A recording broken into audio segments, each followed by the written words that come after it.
we can then really articulate this vision in a very strong and biblically centered way. So worldview, I've been talking about worldview a little bit and mentioned a couple times. What is worldview?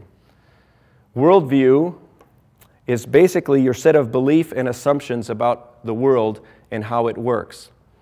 We might ask the question, what is the worldview of a suicide bomber? Well, you start digging into the mind of the suicide bomber and what it took for him or her to go to the point of actually blowing up those bombs that were strapped to his or her body. A very radically different worldview from you and I, right? What is the worldview of a Hindu? What is the worldview of a gang member here in South Minneapolis? So really, worldview, in a sense, is like a pair of sunglasses. And a pair of sunglasses for your mind, and it defines everything that we see. And what is our worldview on creation? Well, depending on what our worldview is about creation will automatically reflect on how we think and how we act about how we utilize the creation. And I have two pairs of sunglasses here that I sometimes use as an analogy. And if I put on enough pairs of sunglasses, I'm going to stumble off the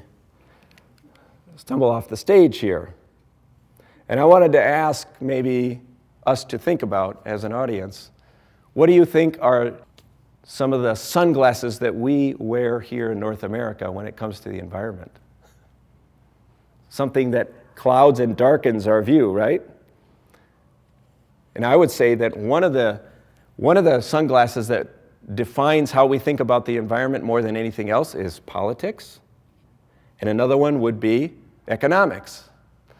And what I am proposing is that we need to take off the sunglasses of politics and we need to take off the sunglasses of economics and we need to look to God's Word first and foremost to define our worldview about this particular topic. When we look to God's Word, then we begin seeing clearly how He thinks about it and therefore what we should think about that particular issue. Some of the common worldviews that we have in our world today, just very briefly, animism. Animism is very common across much of Africa, and basically, what is the ultimate thinking behind an animist? And that is, oftentimes, an animistic person believes that there are spirits that inhabit the forests, the rocks, the rivers, the streams. Everything that happens to their crop often has a spiritual connotation. It's because my neighbor cursed my family this year. That's why my crops failed. Or it's because I offended the ancestors.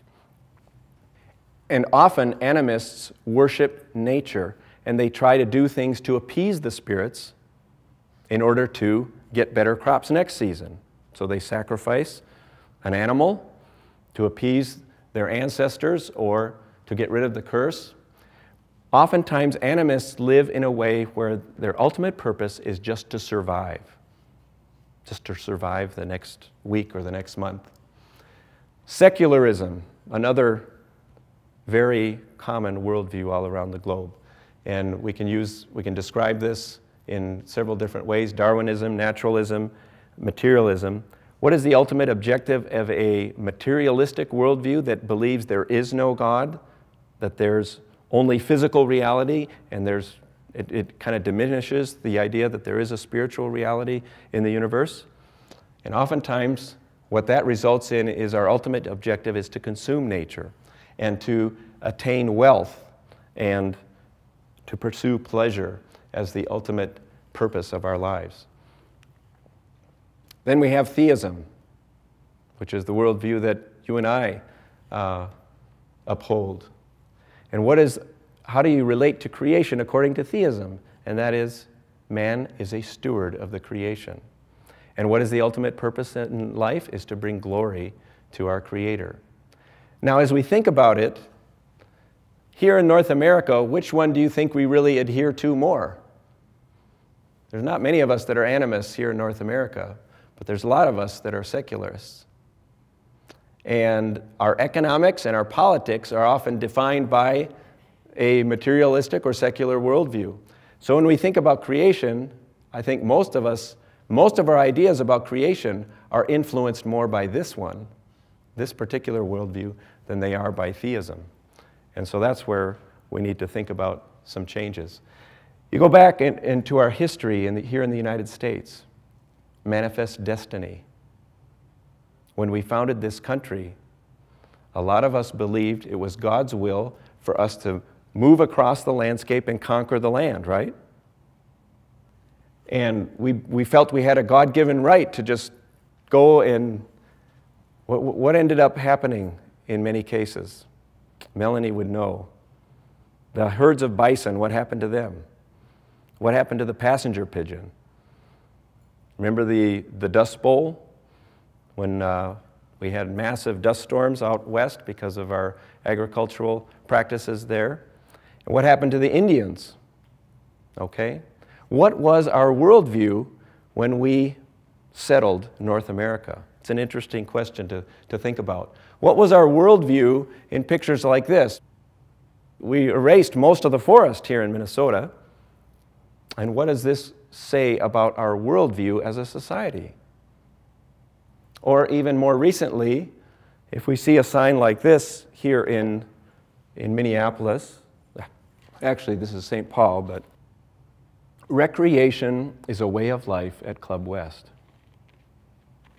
What does that say about our worldview?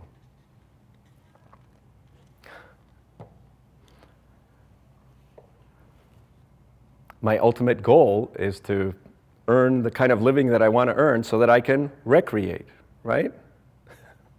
Is that a biblical worldview? It's not a biblical worldview, but it reveals a lot about what our culture values. So, what is the opportunity? There's hopefully the problem that we have set out. We have these serious environmental concerns. We have a worldview that is often not biblical in responding to those concerns. But if we have a proper biblical worldview for creation stewardship, that can really change the world. And when we link it with missions, I want to propose that it is a field ripe for the harvest. So, when we take a farmer, for example, and build a biblical worldview about farming into his mind, and he studies the scriptures, it changes his whole perspective about what it means to be a farmer. When we take pastors who are the shepherds or the leaders over those farmers, and we build a biblical worldview into the pastors about how they should be instructing their congregations often filled with farmers about a biblical worldview on agriculture or forestry or creation as a whole, we will change the world. What about our children? And put a biblical worldview into our children and the next generations in a place like Africa so that they will have a vision to plant trees and to reforest the nation of Kenya. Paul Brand was a medical missionary, and he grew up in India as a boy. And later on in life, after he returned to the United States for his medical degree, he came back to India to serve as a missionary. And he remembers from his childhood experiences some of the places in India that used to be lush and beautiful and filled with forest and topsoil and so forth. And in one of his short stories, he tells about how that has diminished in India. Here is a quote that he stated in his short story. "I would gladly give up medicine and surgery tomorrow if by so doing I could have some influence on policy with regard to mud and soil. The world will die from a lack of soil and pure water long before it will die from a lack of antibiotics and surgical skill or knowledge." So he became a missionary who was very concerned about the health of the land in a place like India.